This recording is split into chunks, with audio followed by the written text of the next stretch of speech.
महायुती आमची भक्कम आहे। महायुती मुंबईसह अनेक महानगरपालिकांमध्ये एकत्रितपणे निवडणूक लढण्याचा निर्णय आमचे ज्येष्ठ वरिष्ठ सन्माननीय देवेंद्रजींच्या नेतृत्वात, एकनाथरावजींच्या नेतृत्वात, दादाच्या नेतृत्वात निर्णय होईल आणि तो आपल्याला लवकरच अधिकृतपणे सांगितला जाईल। परंतु महायुती भक्कम आहे आणि महायुतीमध्ये आग लावण्याचा जे प्रयत्न करतात त्यांचं स्वप्न कदापिही पूर्ण होणार नाही। राहिला प्रश्न राष्ट्रवादी काँग्रेस पक्षाबद्दल जो आपण विचारला, आमचे नेते आशिष शेलार साहेबांनी फार स्पष्ट भूमिका घेतली आहे। नवाब मलिकांच्या नेतृत्वात राष्ट्रवादी जर लढणार असेल तर राष्ट्रवादीबरोबर भारतीय जनता पार्टी कदापि जाणार नाही।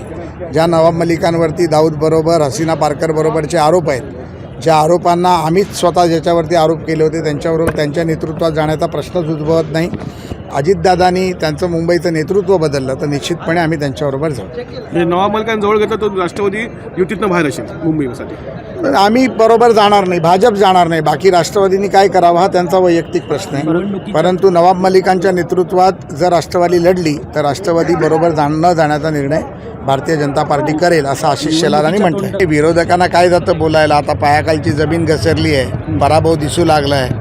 आता EVMवरती पण जे बोलत होते त्या बाबतीत काल सुप्रिया सुळेने लोकसभेतच निवेदन केलं की त्याच EVMमुळे मी निवडून आली। त्यामुळे आता महाविकास आघाडीतच बेबनाव आपल्याला बघायला पाहतो आहे। त्यामुळे मुंबई महापालिकेची सत्ता गेली तर पैसे खाण्याचं कुरण उभाटाचा संबंध होणार आहे। त्यामुळे आता ठाकरे ब्रँडचा आम्ही बँड वाजवला, तोही तुम्ही पाहिलात। त्यामुळे आता त्यांच्या भीतीपोटी ते महायुतीमध्ये आग लावण्याचं काम करतायत। पण आमची युती ही नॅचरल युती आहे आणि ही हिंदुत्वाच्या मुद्द्यावर झालेली युती आहे, विकासाच्या मुद्द्यावर झालेली युती आहे।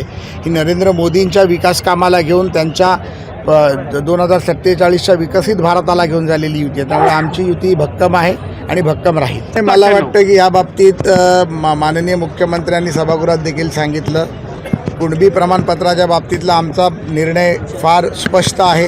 त्या बाबतीतले आमचे महसूल मंत्री माननीय बावनकुळे साहेबांनी देखील विधानसभेत विधान परिषदेत निवेदन केलं आहे।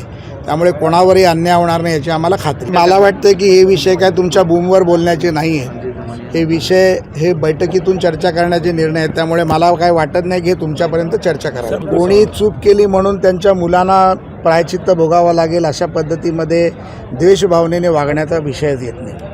नवाब मलिकांबद्दल तक्रार आहे, नवाब मलिकांच्या मुलाबद्दलची तक्रार आहे। ज्यांच्यावरती तक्रार आहे त्यांच्याबद्दलचा आमचा रोष आहे, आमचा रोख आहे। त्यामुळे मला वाटतं की या विषयामध्ये आमचे ज्येष्ठ नेते आशिषजी मुंबईचे निवडणूक प्रमुख पण ते आहेत, ते या बाबतीत निर्णय घेतील। आज माननीय शरद पवार साहेबांचा देखील वाढदिवस आहे। माननीय पवार साहेबांचा मला वाटतं 85वा वाढदिवस आज आहे। त्यांना देखील मी मनापासून वाढदिवसाच्या शुभेच्छा देतो। माननीय कैलासवासी गोपीनाथ मुंडे साहेबांचा देखील आज जन्मदिन आहे, तर त्यांच्या जन्मदिनाच्या निमित्ताने मी त्यांना अभिवादन करतो। माननीय विजय वडेट्टीवार काँग्रेसचे विरोधी पक्ष नेते होते, आता ते काँग्रेसचे नेते आहेत, त्यांचा देखील जन्मदिन आहे, त्यांना देखील मी वाढदिवसाच्या शुभेच्छा। मी आता अंजलीताई सातत्याने संघर्ष लढा देत असतात, त्यांचा संघर्षाचा लढा आता कोर्टात देखील गेला आहे। त्यामुळे तो न्यायप्रविष्ट असल्यामुळे त्या बाबतीत कॅमेरासमोर किंवा मीडियासमोर बोलणं मला वाटतं मीडिया ट्रायल केल्यासारखं होईल। त्यामुळे ताई जे करतील ते आपण पाहतो।